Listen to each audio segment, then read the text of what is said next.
Vous avez fait l'exercice sur le store automatisé et on va le corriger. Pour faire ce style d'exercice, je vous avais conseillé la dernière fois, lors de l'exercice sur le Flower Power, de bien lire le texte et le schéma. Alors là c'est simple, le texte est assez court. On a juste à comprendre le schéma, mais on a tous vu déjà des stores, donc il y a peu de choses à comprendre, mais quand même. C'est pas un store classique parce que on voit qu'il y a une cellule photoélectrique, un anémomètre, donc il va falloir quand même se poser des questions avant de commencer à compléter la chaîne d'information. Alors, dans l'exercice précédent, sur le Flower Power, je vous avais fait remarquer qu'on vous demandait seulement de compléter la chaîne d'information, alors que dans cet exercice, sur le store, vous voyez une chaîne d'information et ici une chaîne d'énergie. La chaîne d'énergie n'est pas à compléter puisqu'on voit un rectangle qui n'est pas détaillé. On remarque le mot travail qui veut dire que l'énergie dans un système, ça sert à faire un certain travail. Bon, on imagine tout de suite que le travail à faire dans ce store, c'est évidemment de baisser le store ou de le remonter. Alors on remarque qu'il y a donc une partie qui sert à traiter l'information, qui est en bleu, et on voit la partie qui sert à développer de l'énergie, qui est en rouge, et bien sûr, vous devinez déjà que tout ce qui est en rouge ici à l'intérieur, ça va être plutôt un moteur électrique capable de développer l'énergie permettant de baisser et relever le store, alors que dans la chaîne d'information, vous devinez qu'il va y avoir tous les éléments qui n'ont pas besoin de beaucoup d'énergie, puisqu'ils vont se contenter de faire circuler des informations qui ne sont pas très énergivores. Alors on peut faire l'analogie avec notre corps humain, c'est ce que j'avais fait d'ailleurs dans la dernière vidéo sur l'exercice du Flower Power, et on avait dit que finalement on fonctionne un peu comme un objet, qu'il soit connecté ou pas, parce que nous aussi dans notre corps, on a une partie qui sert à traiter les informations, c'est le cerveau, et on a une partie qui sert à faire des actions, qui dépensent beaucoup d'énergie, c'est tous les mouvements qu'on fait avec nos jambes, nos bras. Alors imaginons qu'on nous demande de suivre un parcours en courant. On va voir qu'on fonctionne un peu comme finalement n'importe quel objet. Si je dois suivre le parcours fléché, j'ai besoin déjà de lire les flèches. Donc là, on va dire que ce sont les yeux qui vont servir de capteurs, qui vont lire les flèches. Et on va devoir gérer l'information pour savoir par où il faut passer. Mais à un moment donné, il faudra bien courir. Donc c'est pour ça qu'on a ici, vous voyez, une liaison entre la chaîne d'information et la chaîne d'énergie, parce que c'est bien beau de savoir par où je vais passer, mais encore faut-il avoir suffisamment d'énergie pour y aller en courant. Donc voilà pourquoi, dans tous les objets, on a bien deux chaînes. Alors, on peut déjà regarder la suite pour voir un peu ce qu'on nous demande, et on remarque que dans la première question, on nous demande de dire quelles sont les informations qu'on voit sur le schéma. Ici, la question c'est associer chacune des propositions suivantes. Alors une proposition, ça veut dire bien sûr une phrase. Associer, ça veut dire pour chaque phrase. Qu'est-ce qu'on doit faire? On doit l'associer à l'un des repères numérotés de 1 à 5 sur le schéma. Voilà, donc déjà c'est important de comprendre la question. Ça veut dire en gros que il y a effectivement des repères de 1 à 5 qu'on voit ici sur le schéma, et on nous demande de les associer à chacune de ces propositions. Donc ça veut dire que pour chaque phrase, on me demande de mettre un numéro de repère. Voilà. Alors, vous voyez que c'est important de prendre le temps de comprendre bien les questions, parce que si vous allez trop vite, c'est pas de chance, parce que vous risquez de répondre complètement à côté de la question. Et ensuite, on vous demandera, dans la question suivante, de compléter la chaîne d'informations avec le A jusqu'au F, qui correspond à ce qu'on a dans notre chaîne ici.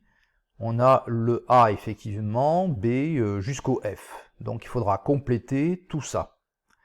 Donc vous voyez qu'avant de chercher à compléter, il faut déjà bien comprendre ce qui se passe dans ce store.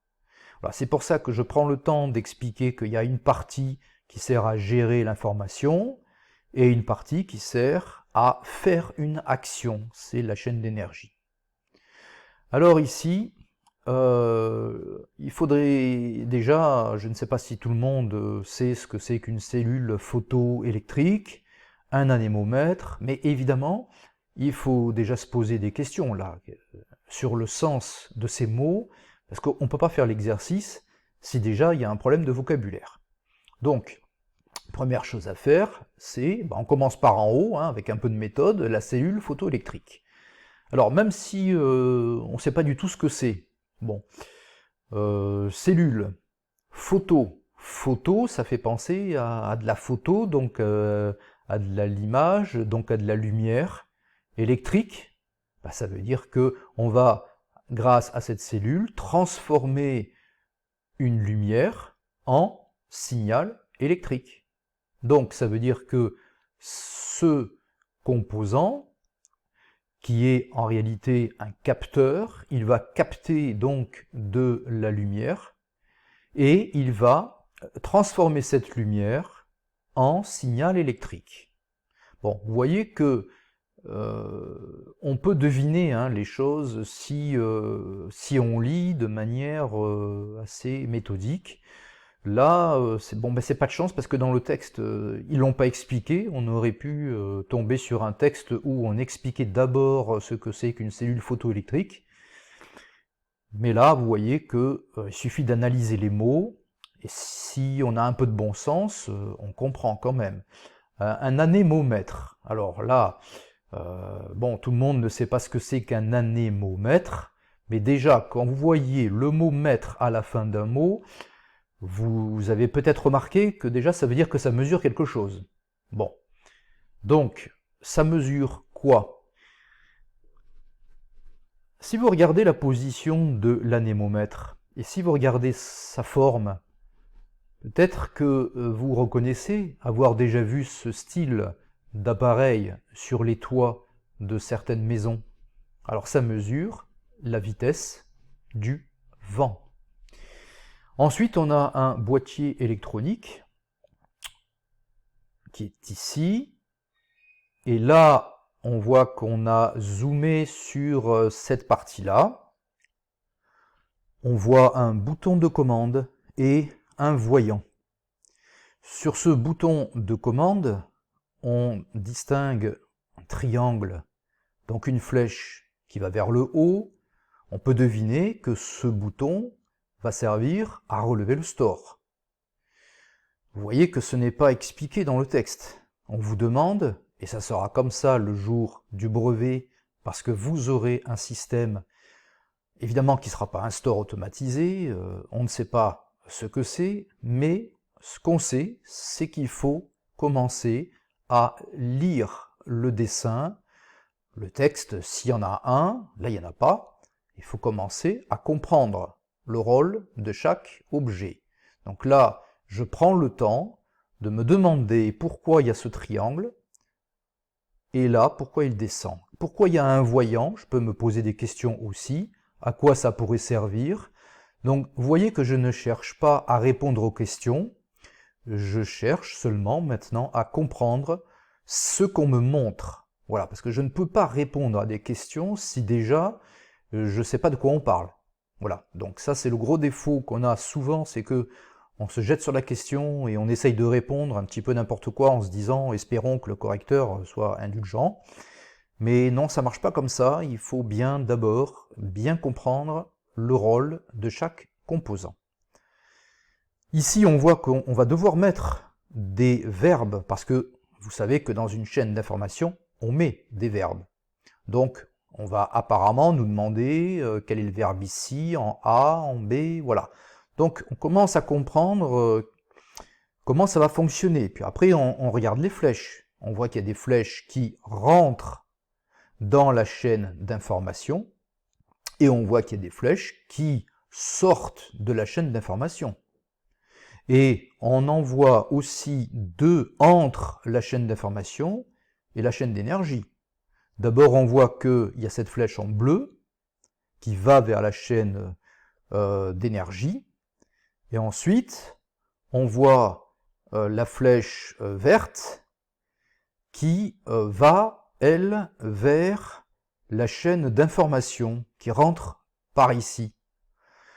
Donc, on me demande d'associer à chaque phrase, pour la première question, un repère. Le 1, le 2, le 3, le 4 ou le 5, c'est ce que je vais devoir mettre dans chaque phrase. Donc, maintenant que j'ai bien développé le fonctionnement, je vais pouvoir m'attaquer aux questions. Et là, je lis information provenant de la chaîne d'énergie, entre parenthèses, position du store, sortie ou rentrée. Mais provenant de la chaîne d'énergie, ça peut être quelle flèche? Provenant, ça veut dire que ça vient de la chaîne d'énergie. Donc, je cherche la chaîne d'énergie, elle est là. On me dit que l'information provient, donc ça veut dire que c'est cette flèche-là, le trait vert qui rentre ici. Donc effectivement, je vais dire que c'est le repère numéro 3 que je vais devoir mettre ici, puisque je viens de dire que c'est bien une information qui provient de la chaîne d'énergie. Et d'ailleurs, qu'est-ce que c'est que cette information? On me le dit déjà, c'est la position du store. Le store, il est soit sorti, soit rentré. Et donc, c'est une information qui vient rentrer ici, dans la chaîne d'information. Comme son nom l'indique, la chaîne d'information sert à savoir ce qui se passe. Donc, elle a besoin, par exemple, pour remonter le store, elle a besoin de savoir qu'il est en bas, parce que s'il est en haut, elle ne va pas, évidemment, le faire remonter s'il est déjà en haut. Donc, il est important d'avoir un capteur qui permet de savoir la position du store, rentrée ou sortie. Donc, on a répondu, ici, c'est le repère 3. Ensuite, on nous demande l'événement extérieur. Où est-ce qu'on le place? Un événement extérieur, ça peut être quoi? Qui soit extérieur au store. On vous le dit, des fois que vous n'auriez pas compris qu'on parlait de la vitesse du vent et de la luminosité. Et donc ça, c'est mesuré avec des capteurs. C'est ce qu'on avait vu tout à l'heure. On avait dit que l'anémomètre est capable de mesurer une vitesse et la luminosité, elle est mesurée par la cellule photoélectrique. Donc, on va l'associer à quel repère? C'est quelque chose qui vient de l'extérieur. Donc, vous voyez que c'est quelque chose qui est par là. Voilà, donc ça sera le 1 ou le 2. Donc on va mettre le 2. Ensuite, on me demande ici où sont les consignes qui sont données par l'utilisateur, c'est-à-dire que c'est la personne qui va vouloir commander manuellement l'ouverture du store. Et donc, on voit bien ici qu'il y a une information qui rentre. Ça veut dire que l'utilisateur va appuyer sur le bouton pour faire monter le store ou le descendre. Donc, on va dire que c'est le repère numéro 1 qu'on va mettre ici. Ensuite, on nous dit les informations communiquer à l'utilisateur.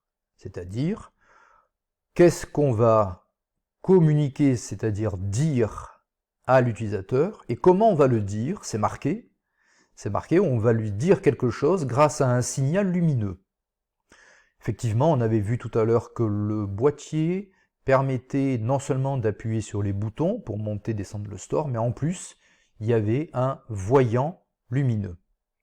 Et donc, ces informations qui sont communiquées à l'utilisateur, c'est-à-dire, elles servent à nous dire, par un voyant, s'il est allumé par exemple, ça nous sert à dire ce qui se passe.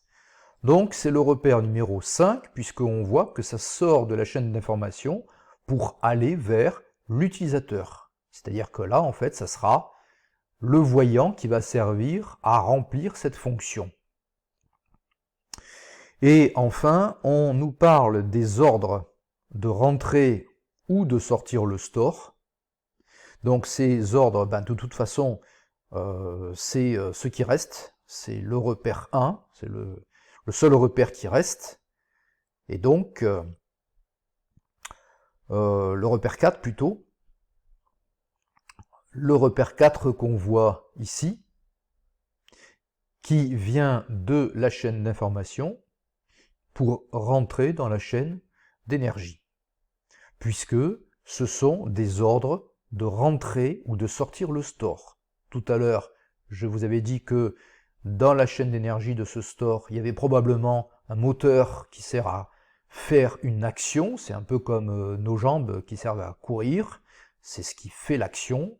Donc là, dans le store, ce qui fait l'action et qui demande beaucoup d'énergie, c'est le moteur. Et donc, pourquoi il y a une flèche qui rentre? Tout simplement parce que le moteur, pour tourner, il a besoin de savoir quoi, si on veut rentrer ou sortir le store. Donc voilà comment on peut répondre à cette question. Alors là déjà on a fait la première question, et dans la deuxième question, on vous demande de compléter la chaîne d'information en mettant du A au F, c'est-à-dire que dans votre schéma, vous voyez le A jusqu'au F, et donc on nous demande de compléter qu'est-ce qu'il y a donc dans le A. Bon, c'est pas très compliqué, surtout que pour répondre, on est aidé par deux choses. D'abord, il y a marqué ici des capteurs, et ici, on a le 1, 2 et 3, auxquels on a déjà répondu. On sait que ce sont des informations qui vont rentrer. Donc, on sait aussi qu'on cherche quoi dans une chaîne d'informations, dans les rectangles, on l'avait déjà dit, ce qu'on met toujours à l'intérieur des rectangles, ce sont des verbes en rapport avec l'information. Donc, puisqu'on est aidé par cet indice, on voit le mot capteur, puisqu'on sait qu'on cherche un verbe, puisqu'on voit ici qu'on a des informations qui rentrent, qui vont donner une information. Donc on cherche un verbe, d'après tout ce que je viens de dire, le seul verbe qui pourrait convenir, c'est le verbe acquérir. Acquérir, ça veut dire recevoir. Je reçois des informations. Voilà, c'est un petit peu comme nous. On a la vue, on a l'odorat, et ça nous permet donc de recevoir des informations. On peut d'ailleurs tout de suite en profiter pour trouver le D, puisque les capteurs qu'on vous demande de trouver, ils ont un rapport avec le verbe acquérir. Là, je viens de donner l'exemple dans le corps humain. Les capteurs qui permettent d'acquérir les informations, ce sont les yeux, par exemple, l'odorat, donc le nez, etc. Bon, là, on va remplacer ça par quoi dans le D? Qu'est-ce qui permet de capter? Alors, c'est simple. On a l'anémomètre qui va permettre de capter la vitesse du vent. On a la cellule photoélectrique qui sert à capter la luminosité. Et on a d'ailleurs des boutons ici qui servent à capter qu'on a appuyé dessus. Par contre, il ne faut pas répondre le voyant. On ne peut pas mettre ici le voyant en D, ça ne marcherait pas, parce que le voyant, ce n'est pas un capteur, parce qu'un voyant, ça ne capte pas une information, au contraire, ça nous donne une information, ça nous dit quelque chose, ça nous dit si le store est complètement relevé, par exemple. Donc, on a déjà fait le A et le D. Le B, on vient donc ici de dire le verbe acquérir, et donc on cherche ici le verbe qui suit. Une fois qu'on a acquis une information, qu'est-ce qu'on peut en faire de cette information? On l'avait déjà vu lors de l'exercice précédent, c'est toujours un petit peu la même chose. Donc, qu'est-ce que vous avez comme choix pour mettre ici un verbe? Juste après acquérir, hein, je vous avais dit la dernière fois que, en général, les verbes viennent toujours dans le même ordre. D'abord, on acquiert une information, et ensuite, qu'est-ce qu'on en fait? Donc, vous répondez ici, dans votre tableau. Alors d'ailleurs, en A, je ne l'ai pas encore marqué, mais on avait dit que c'était le verbe acquérir. Et là, donc, qu'est-ce qu'on peut faire après avoir acquis une information? C'est évidemment la traiter. Voilà, c'est toujours le même ordre des choses. C'est d'ailleurs, dans notre corps humain, ça se passe de la même manière. D'abord, vous m'entendez, et ensuite, vous traitez l'information que je vous ai donnée. Ensuite, en C, une fois qu'on a traité l'information, il va falloir dire quelque chose à l'utilisateur. Alors, qu'est-ce qu'on va lui dire? Évidemment, c'est le store est baissé, ou alors le store est en position complètement ouverte. Donc, communiquer, c'est un peu synonyme de transmettre. Voilà, vous pouvez trouver ça dans différents exercices. En D, E et F, on va mettre, tout à l'heure on a déjà répondu, hein, on avait dit la cellule photoélectrique qui est capable de détecter de la lumière et de la transformer en signal électrique. Donc ça permet à l'appareil de savoir si c'est plus ou moins lumineux.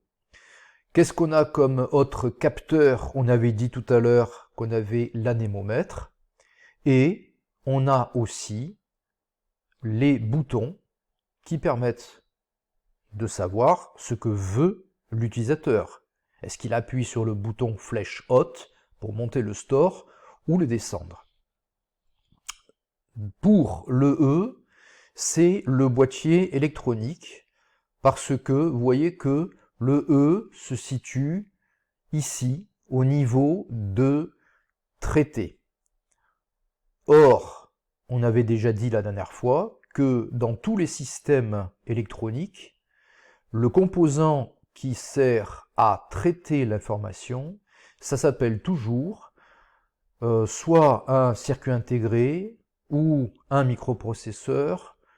Et là, bon, ils ont donné un autre mot, ils appellent ça un boîtier de commande, un boîtier électronique en fait, plutôt, hein, là. Voilà, donc qu'est-ce qu'il y a dans un boîtier électronique?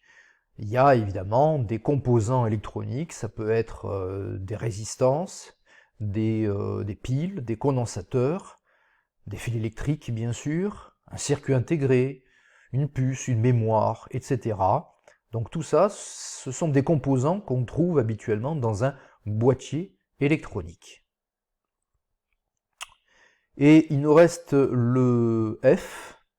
Alors le F, on voit qu'il est ici, donc il est à la fin de la chaîne d'information. Là, on avait dit que ça sert à transmettre, donc en gros ici on vous demande quel est l'élément qui va servir à transmettre l'information.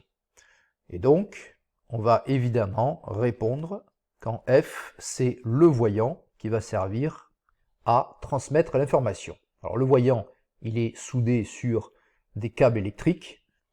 Donc, on peut aussi répondre les câbles. Dans la question 3, en vue de piloter le store à l'aide d'une télécommande à infrarouge, un récepteur infrarouge a été installé dans le système.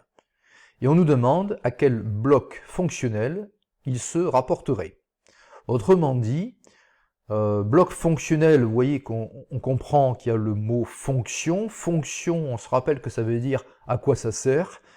Donc finalement la question, qu'est-ce qu'elle vous demande? Elle vous demande quelle est la fonction finalement de ce récepteur à infrarouge qu'on installerait dans le système. Il y a marqué en vue de.